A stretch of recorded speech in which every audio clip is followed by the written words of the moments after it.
Hi, welcome to Wine with Chris. We're back again, back in the tasting room in the late summer, late August.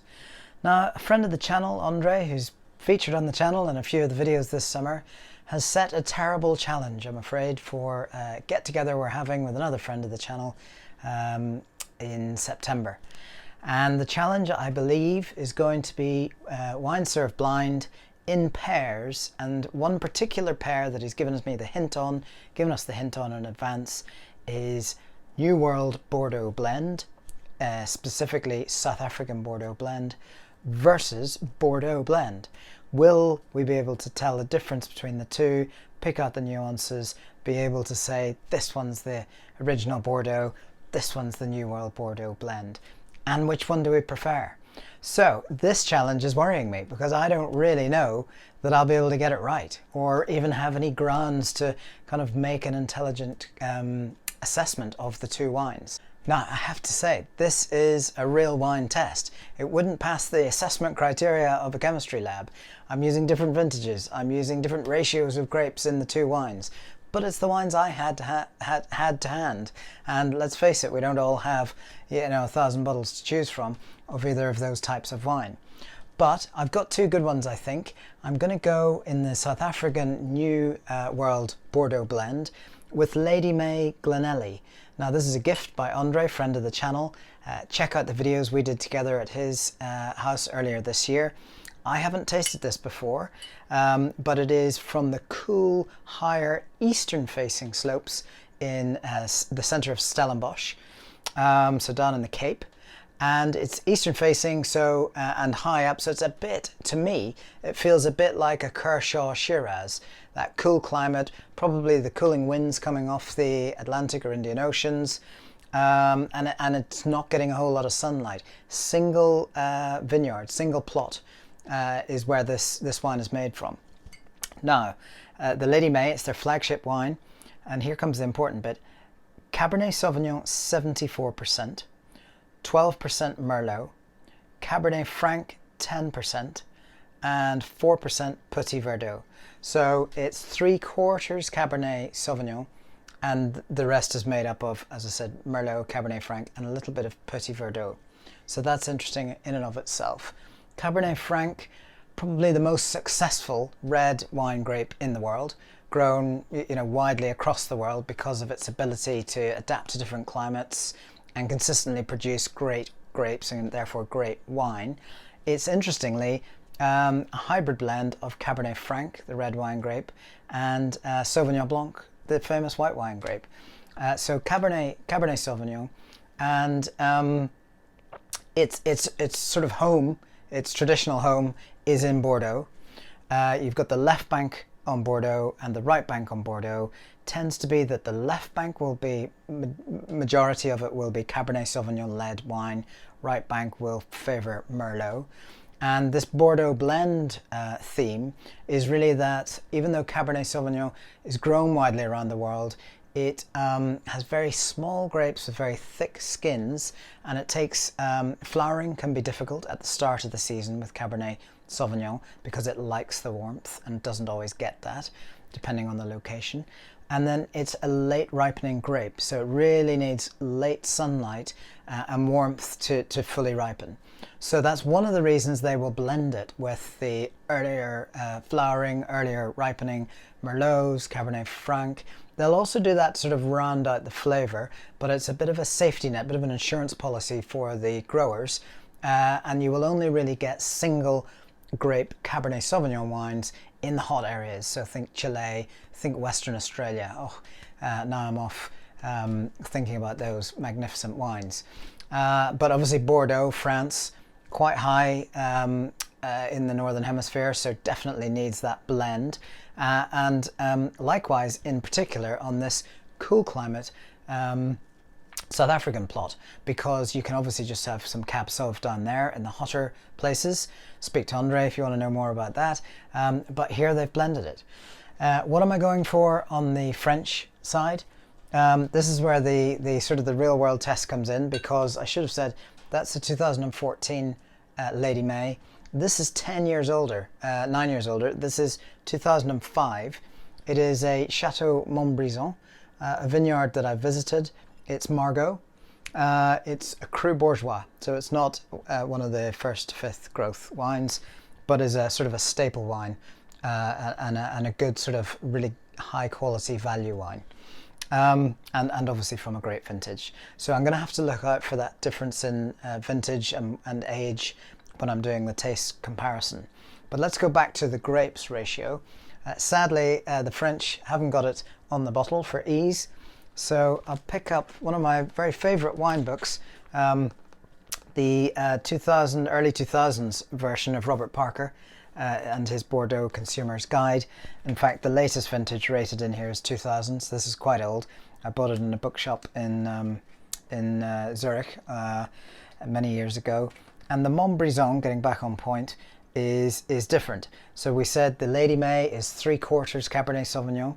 Here the Cabernet Sauvignon is 50%, so half of the wine is Cab Sauv. Then you've got more Merlot, 30% Merlot, 15% Cabernet Franc, and 5% Petit Verdot. So I'm pleased, just reminding myself there, at least we got the same four grapes in play in the Bordeaux blend. A little bit more about Montbrison. As I said, it's in Margaux. I think, you know, one of the closer appellations to Bordeaux city itself. Very small, 32 acres. I suppose many of them are in Bordeaux, but that feels small to me. And the Lady May plot itself is obviously very small. So that's really the background.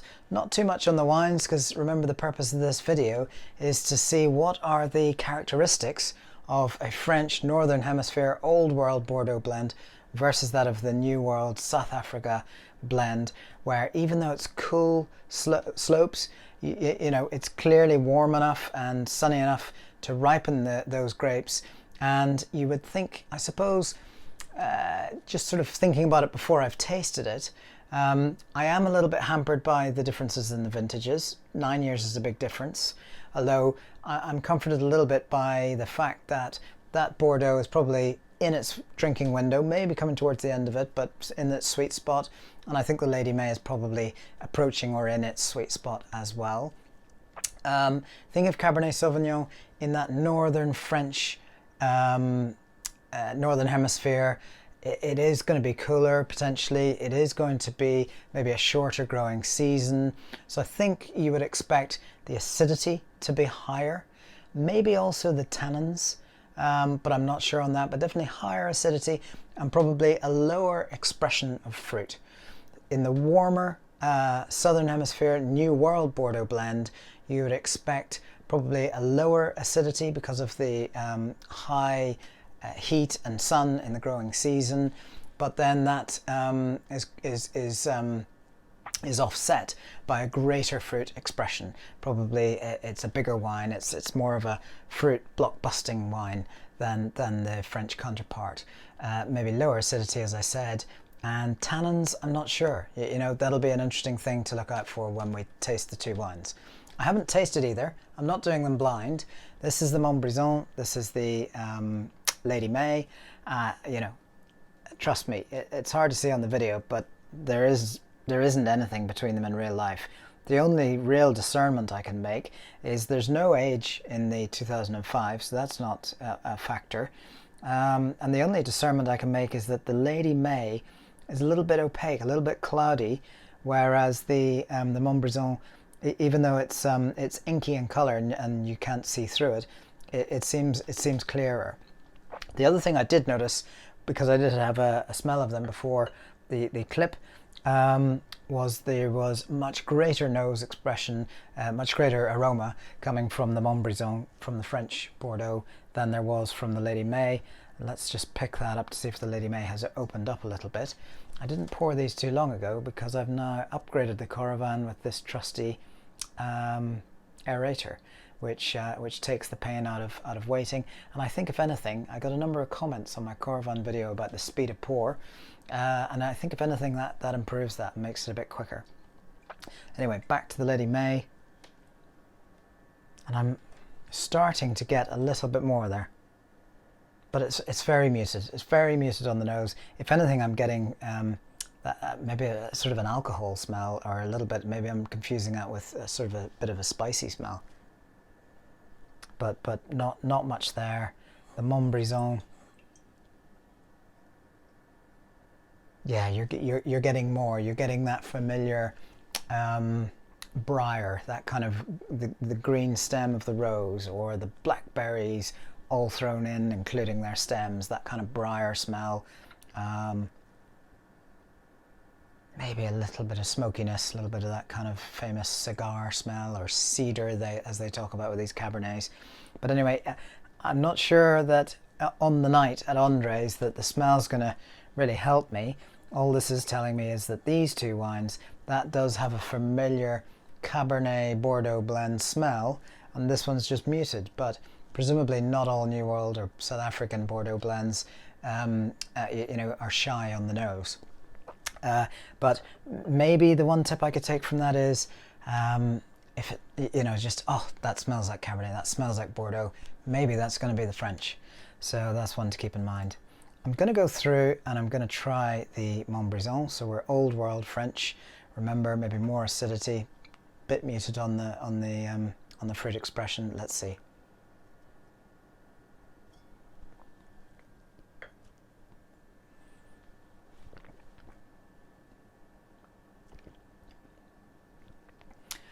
Well, the first things to say about that, two things really. Number one, it's beautiful.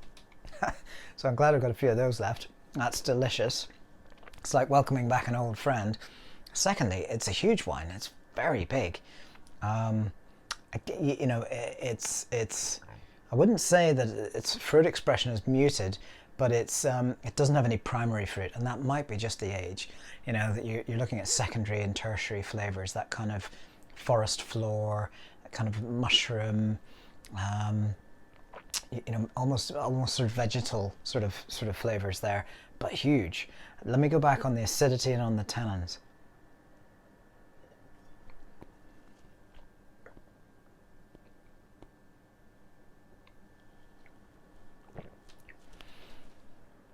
Yeah, and it's got both in abundance actually. You get the acidity when you first put it in your mouth, that kind of sting around the side, and then almost as you're swallowing it and it's gone, the sides of your tongue, that's where you really feel the tannins. And yeah, that's a tannic wine as well. Lovely wine, perfectly balanced and in great form. One thing I haven't mentioned is the percentage of alcohol. Now this one maybe is typical. The French is 13.5, the Lady May is 14.5%. That might be another thing to look out for. I didn't feel the alcohol in my throat as the French wine went down, and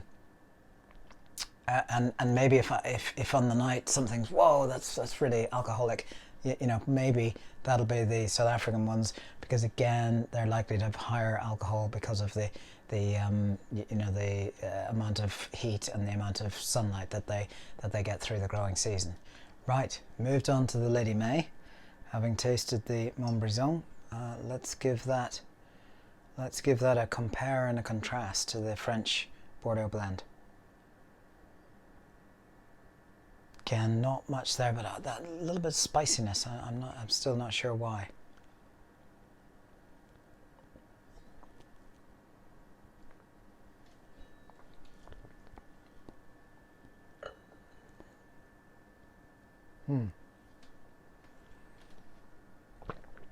This type of wine, I don't really want to swallow it. I just want to explore that in my mouth.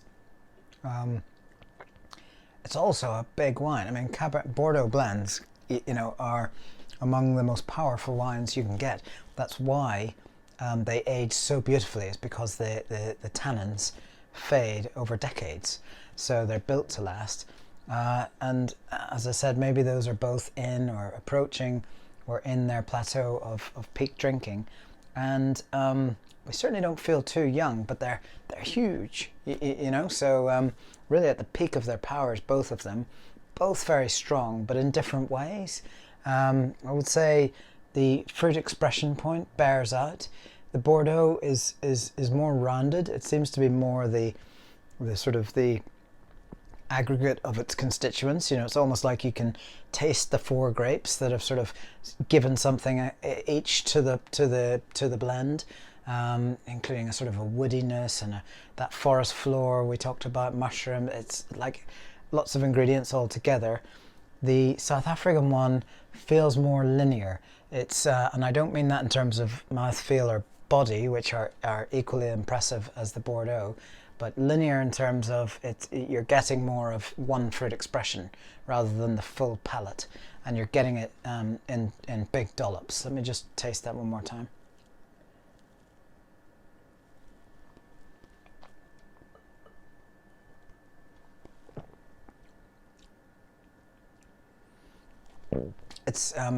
It's also a delightful wine, delicious wine, and I think both, but particularly that one, would be lovely with food, with a big stew or some hamon or whatever your tipple is. But I think it's time to wrap up, and I need to sort of see if I can take anything from this real-world test to arm me going into this battle in early September of the blind tastings. Right. I'm back to finalise this video, which I appreciate is getting on a bit. I had another taste of each of the wines off camera, and my conclusions are as follows.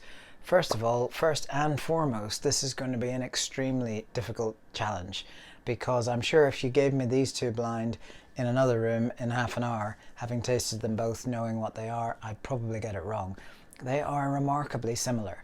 And I suppose what I take from that is the French have been doing this for hundreds of years. There's been winemaking in South Africa for hundreds of years, but I think the modern excellence of the Bordeaux blends in South Africa is a much more modern phenomenon than hundreds of years.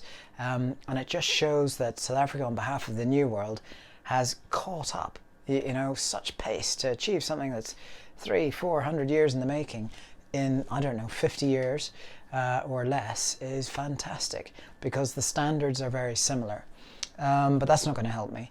I think alcohol might help me, but again, you know, it's high alcohol on the Lady May, but it carries it very well, very smoothly, so I can't taste that wine and go, oh, that's big flavour of alcohol there, so that doesn't help me too much. One that definitely doesn't help me, I think, is the acidity. I found the Lady May, which maybe is a bit youthful, definitely getting acidity there, so I don't think that's going to help me on the night too much. However, I think where I will have to put all my eggs is in the basket of fruit expression. And really what I was saying about the Bordeaux French being made up of different flavours and very well balanced and harmonious, and not particularly strong in any fruits in terms of flavours, but just that sort of panoply of flavours and fruits, and primary and secondary and tertiary flavours. Whereas the South African Bordeaux blend, much more fruit-led, much more, you know, fruit dominant of 2 or 3 types, whether it's blackberries, raspberries, whatever it is, very dominant there, and much higher expression of the fruit as well. So I think that might be one that might help me, particularly because the Lady May is cool climate, high altitude, so if anything that's going to ripen less and give off less fruit and less ripe fruit, so I'm expecting maybe more of that, and that's one to look out for. Is this a sort of a balanced, muted wine, or is it a big blockbuster in terms of its fruit content, because they can easily both be blockbusters in terms of their body. And the thing about the Lady May is, even though it's 2014, on second taste, I'm actually still getting, it's not a greenness, but it's almost like the equivalent of a green fruit, which is maybe, I don't know, it's like a blueness, you know, or maybe I'm thinking steaks, you know, a blue steak. It feels a little bit unripened, and I don't think that's unripe fruit. I think that's just sort of bottle age, needs to go a bit more before it's into its drinking window. And I think Andre's probably looking at me on this video going, what are you drinking this for? I told you to drink it in 3 years' time. And I think he would be right. And that's maybe a good point as well. If I'm getting slightly unripe fruit, slightly blue fruits or green stem, then that could also be indicative of the South African Bordeaux blend, because they tend to be younger. there isn't that sort of catalogue of 10 to 15-year-old wines. Even at a connoisseur, like Andre's, they're all certainly within the last decade generally, and often within the last 5 years. So maybe I might get a little bit of a hint there. Anyway, maybe you'll get some video feedback from the night itself. Who knows whether we'll have time or impetus to do that. But thanks for bearing with me on this video. I know it's a long video. The reason is I don't have my videographers with me, and I've got the camera propped, and that doesn't give me any time restrictions. So thanks for bearing through to the end. I hope you enjoyed the video. If you did, give it a like. Please come back and visit me again in the tasting room, down the cellar, outside, or on location again soon. Hit subscribe, hit the bell so you see when the next videos come in, and thanks very much.